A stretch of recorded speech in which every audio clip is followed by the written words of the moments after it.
श्री संत गजानन महाराजांच्या 115व्या पुण्यतिथीनिमित्त विदर्भ पंढरी शेगाव नगरीमध्ये विदर्भासह राज्यभरातून आलेल्या आबालवृद्ध भाविकांचा मेळा जमला आहे। राज्याच्या कानाकोपऱ्यातून कमीत अधिक 400 दिंड्या संतनगरीत सप्ताहभर डेरे दाखल झाल्या होत्या। त्यामुळे संत गजानन महाराज मंदिर परिसर आणि मंदिराकडे येणारे मार्ग भाविकांनी नुसते फुलून गेल्याचे चित्र आहे।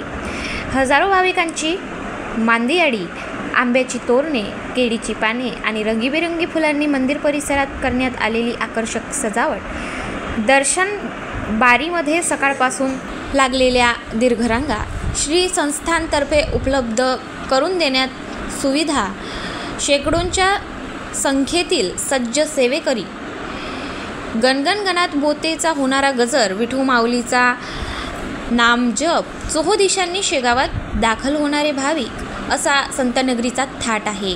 महाराष्ट्रातील मराठवाडा, खानदेश, विदर्भासह मध्य प्रदेशातील भजनी दिंड्या ज्ञानोबा तुकारामचा नामघोष करीत संतनगरीत दाखल सप्ताहापासूनच प्रारंभ झाला।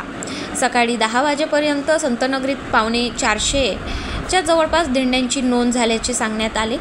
या दिंड्यांची सुसज्ज व्यवस्था गजानन महाराज संस्थानमार्फत करण्यात आली होती। सकाळपासूनच भक्तांनी मंदिरात गर्दी केली। सकाळी 4 वाजेपासून दर्शनाच्या रांगा लागल्या आहेत। गाव माझा न्यूजकरिता प्रवीण मोरे, शेगाव, बुलढाणा।